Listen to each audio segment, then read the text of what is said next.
सहज आणि सोपे शिक्षण या यूट्यूब चॅनलवर माझ्या विद्यार्थ्यांचं स्वागत आहे। आज आपण सायन्समधील chapter number 11 cell structure and micro organism यावरील एक्झरसाइज आपण या ठिकाणी बघणार आहोत। तसेच या प्रकरणाचे जे काही एक्सप्लेनिंगचा व्हिडिओ आहे तो देखील मी मागे टाकलेला होता। ज्या विद्यार्थ्यांनी तो बघितला नसेल त्यांनी तो बघून घ्यावा। Exercise answer the following question. तर खालील प्रश्नांची उत्तरे लिहा। A. What is cell? Cell पेशी म्हणजे काय?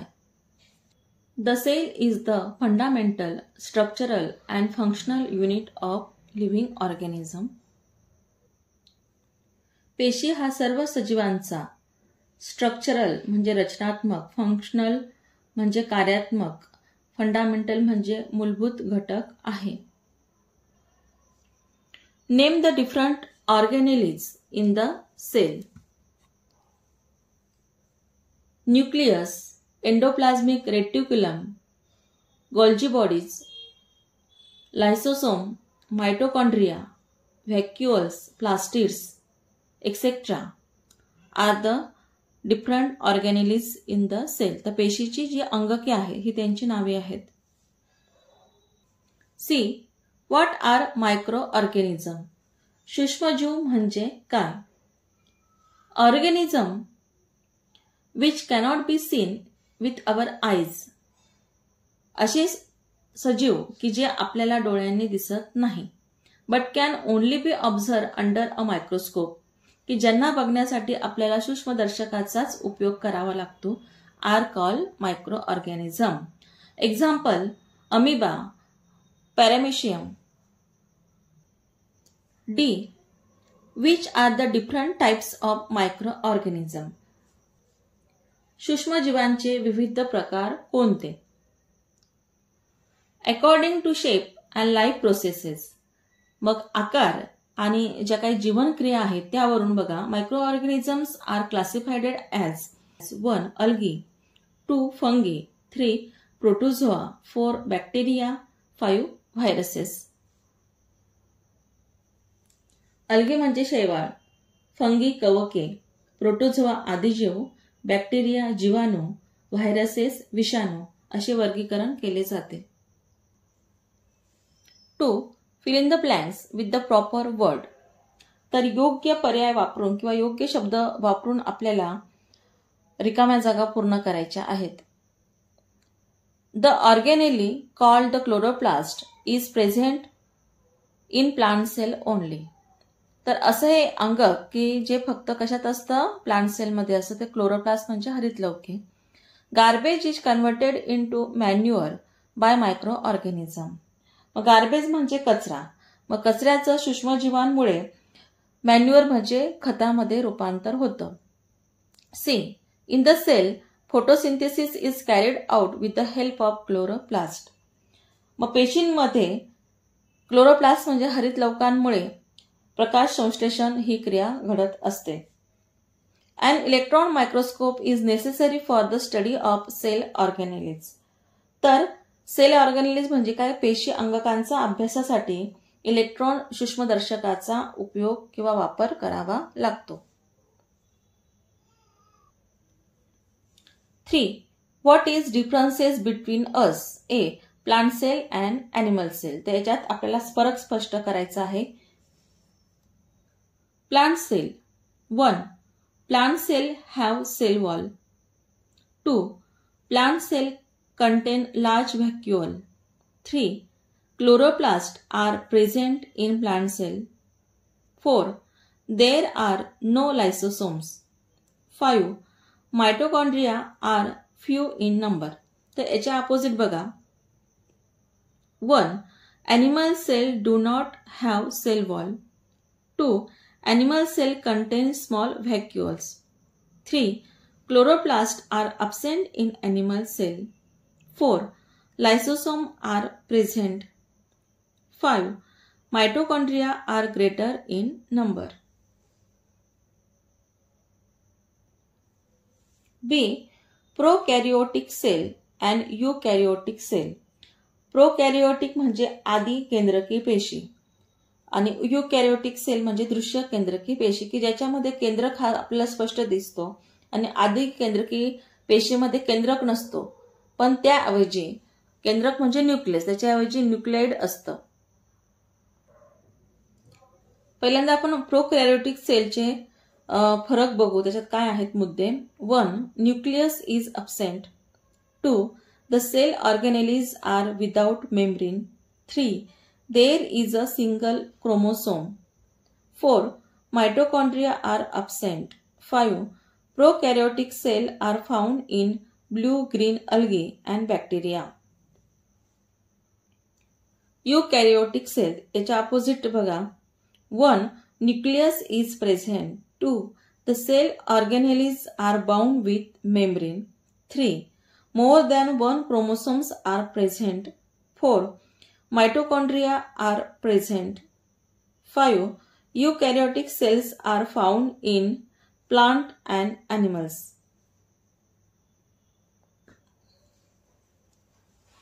4. Sketch and describe in your own words the plant cell and animal cell. तर या ठिकाणी आपल्याला प्लांट सेल आणि ॲनिमल सेलची डायग्राम काढायची आहे, त्यांना नावं द्यायची आहे आणि ते डिस्क्राईब करायचं. मग आता डिस्क्राईब करत असताना एक काम करायचं की प्लांट सेल आणि ॲनिमल सेलचे मुद्दे कुठले घ्यायचे. आपण हे डिफरन्शिएशन बघितलं, जे डिफरन्स बघितलं त्याच्यातील प्लांट सेलचे 5 मुद्दे असतील किंवा ॲनिमल सेलचे 5 मुद्दे ते लिहायचे. तर प्लांट सेलची डायग्राम या पद्धतीने काढायची, ॲनिमल सेलची डायग्राम या पद्धतीने काढायची आहे. त्यांना व्यवस्थित नावं द्यायची. साधारण 5 ते 6 नावं ही दिल्या गेली पाहिजे. जे काही मेन ऑर्गॅनेलिस असतात तर त्यांची नावं आपण दिली पाहिजेत.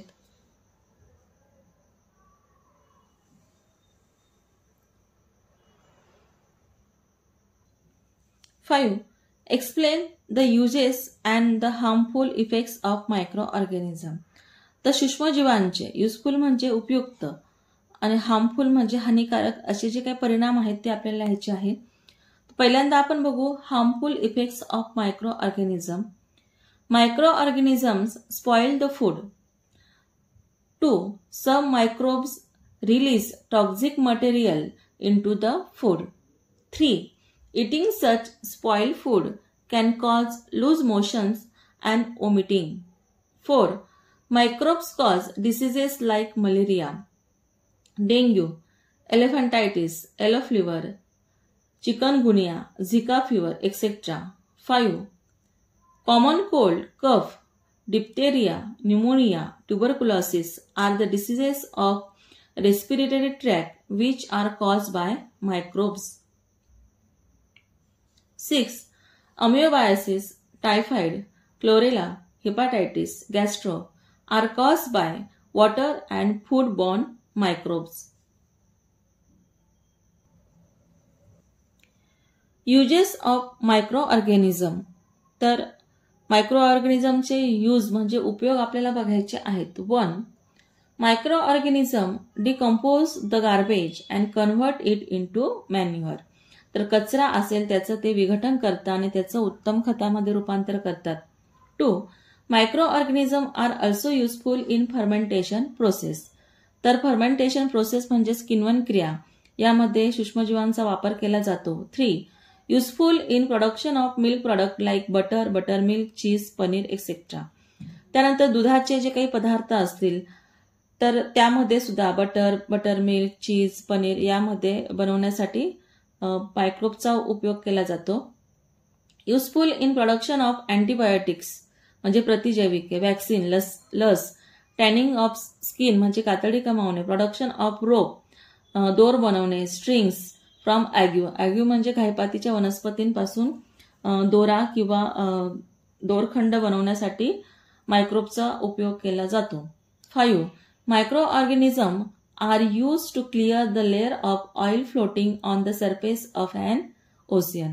मग समुद्रावर जेथे तेलाचा तवंग म्हणजे पाण्याच्या पृष्ठभागावर तेलाचा तवंग हा जमा होतो, एखाद्या जहाजातून जो ऑइल लीक झालं असेल तर मग त्यावेळेला ते ऑइल पूर्णपणे शोषून घेण्यासाठी त्या ठिकाणी मायक्रोब्स हे सोडले जातात की जे मायक्रोब्स फक्त तेलावर वाढतात.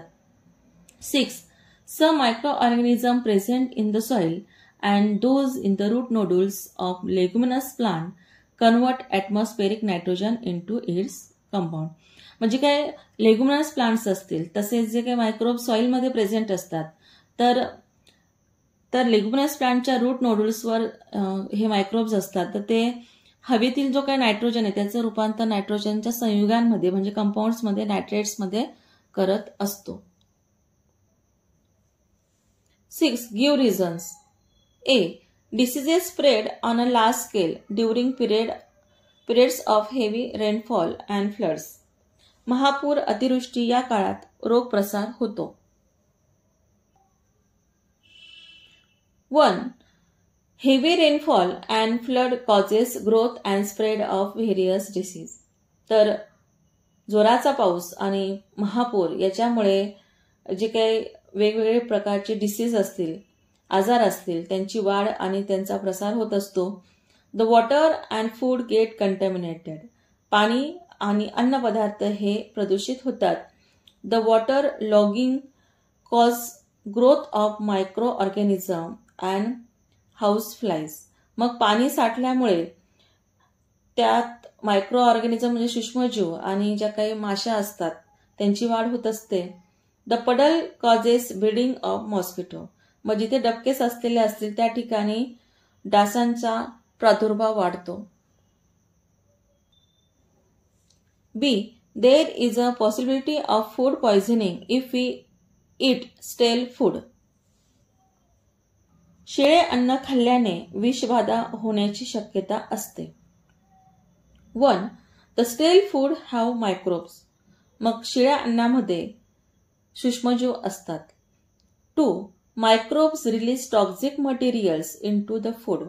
मग हे सूक्ष्मजीव विषारी पदार्थ हे त्या अन्नात सोडत असतात. 3. This causes food poisoning. यामुळे विषबाधा होत असते. 4. Fungus grows quickly on moist and stale food. मग बुरशी ही ओलसर आणि शिळ्या पदार्थांमध्ये जास्त वाढते. Therefore there is a possibility of food poisoning if we eat stale food. मग ही शक्यता वाढत असते की शिळे अन्नपदार्थ खाल्ल्यानंतर विषबाधा होण्याची शक्यता असते. Soil is turn over during tilling. तर टिलिंगचा मिनिंग बघा तर जमीन मशागतीमध्ये माती खालीवर करतात. मग खालची माती वर काबर केली जाते वरची माती खाली काबर केली जाते त्याचं कारण बघा. 1. Tilling is a agriculture procedure. मग टिलिंग म्हणजे मशागत ही एक शेतीशी संबंधित एक पद्धत आहे. Such as digging. त्याच्यात डिगिंग म्हणजे खोदकाम. त्यानंतर स्टरिंग अँड ओव्हर टर्निंग म्हणजे माती खाली वर केली जाते. 2.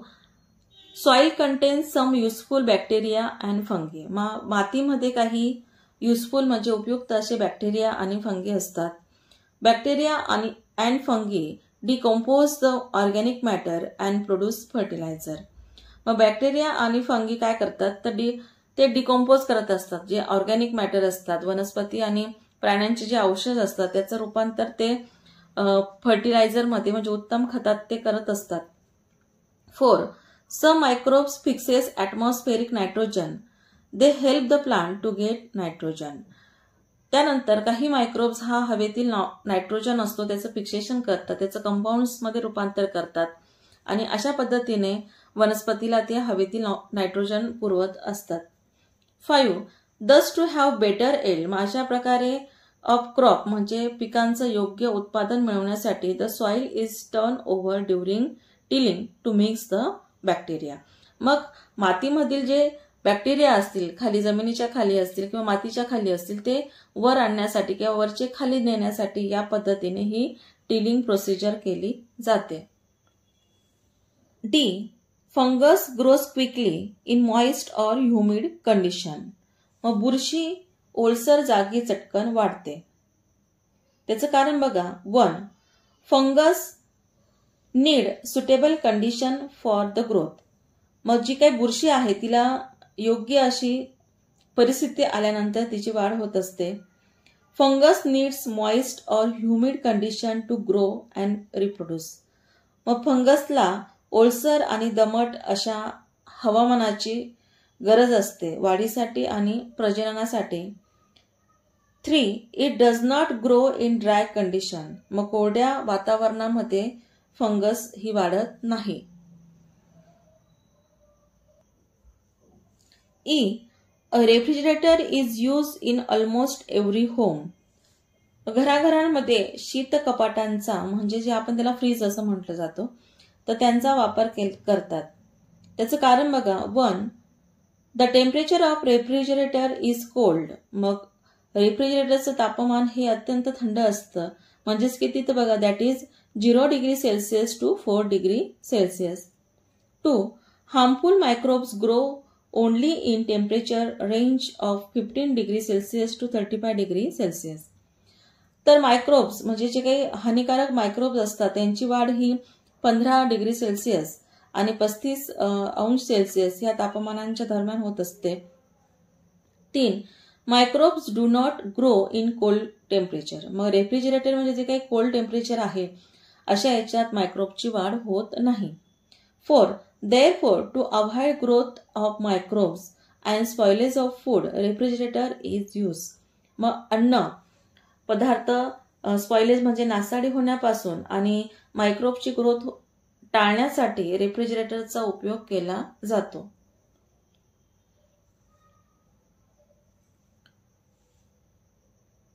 F. Bread rises during baking. तर पाव तयार करताना फुगतो. त्याचं कारण बघा. 1.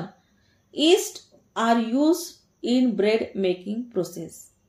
मग पाव बनवण्याच्या क्रियेमध्ये ईस्ट हे एक प्रकारे मायक्रो ऑर्गॅनिझम असतं तर त्याची पावडर त्या ठिकाणी टाकली जाते. त्याच्या जे काही पीठ असेल किंवा जो काही मैदा असेल ब्रेड बनवण्यासाठी त्याच्यात टाकले जातं. 2. Yeast is a type of fungus. मग ईस्ट हे एक प्रकारचं फंगस म्हणजे बुरशी आहे, मायक्रो ऑर्गॅनिझम आहे. Which carry out fermentation in the batter of bread. मग ही बुरशी काय करत असते की कॅरी आउट फर्मेंटेशन म्हणजे किण्वन क्रिया करते. कशामध्ये तर जे काही ब्रेडचं बॅटर आहे, जे काही पीठ असेल त्याच्यामध्ये, and release carbon dioxide and other gases. आणि त्यानंतर ते काय करत असतं तर कार्बन डायऑक्साईड वायू आणि इतर सुद्धा वायू हे सोडत असतात किंवा ह्या क्रियेमध्ये ते तयार होत असतात. 3. These gases cause increase in volume. मग गॅसेसमुळे त्या जे काही पिठाचं जे काही आकारमान आहे ते वाढतं. जसं इडलीचं पीठ असतं की आदल्या दिवशी दळल्यानंतर दुसऱ्या दिवशी त्याच्यात एक फुगवटा निर्माण होतो. जर अर्ध पातेलं असेल तर दुसऱ्या दिवशी ते पातेलं हे जवळजवळ पूर्ण भरलेलं आपल्याला दिसत असतं. याच्यात त्याचं व्हॉल्यूम म्हणजे आकारमान वाढतं. कशामुळे तर गॅसेसमुळे. Therefore bread rises during baking. मग अशा प्रकारे पाव तयार करताना तो फुगतो. G. Fodder is soak in water before offering to cattle. मग दुभत्या जनावरांना आंबवून देण्यापूर्वी ती भिजवून ठेवतात. तर याचं कारण बघा. 1. By adding the fodder in to the water it is fermented. मग फोडर हे पाण्यात टाकल्यामुळे त्याचं फर्मेंटेशन होत असतं आणि फर्मेंटेशनमुळे अन्न पचायला सोपं होत असतं. 2. Due to fermentation the vitamin content rises in the fodder. मग फर्मेंटेशनमुळे त्या आंबवून किंवा त्यांना जे काही खायला द्यायचं आहे त्या पदार्थामधील जे काही व्हिटॅमिन कंटेंट म्हणजे जीवनसत्वांचं जे प्रमाण आहे ते वाढतं. It become easier for digestion. आणि ते फोडर हे पचनासाठी इझियर म्हणजे सोपं होत असतं. 3.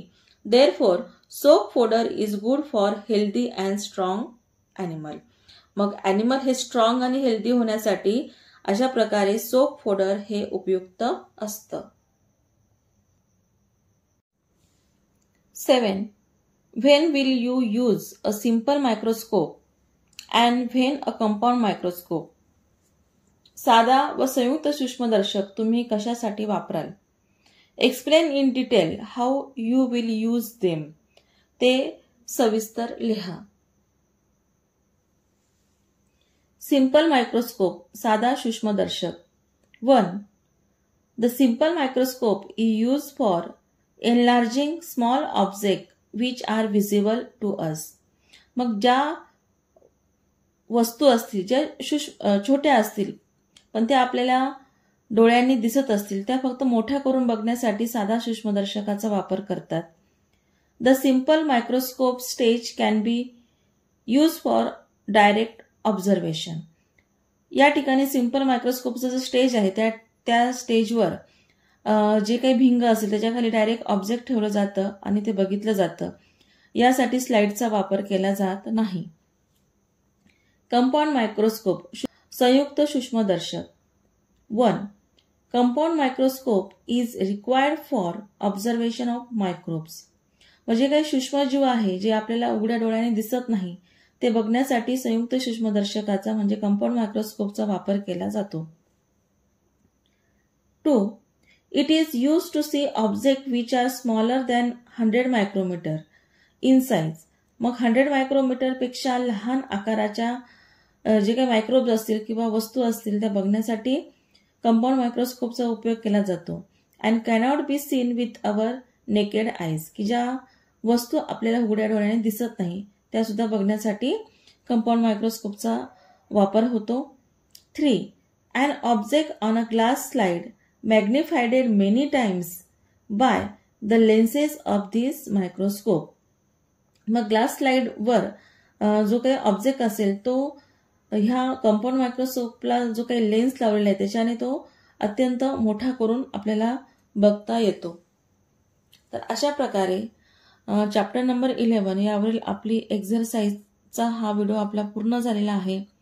तर तुम्हाला हा व्हिडिओ आवडला असेल तर माझ्या या चॅनलला सबस्क्राईब करा, व्हिडिओ शेअर करा. तुम्ही हा व्हिडिओ बघितल्याबद्दल खूप खूप धन्यवाद.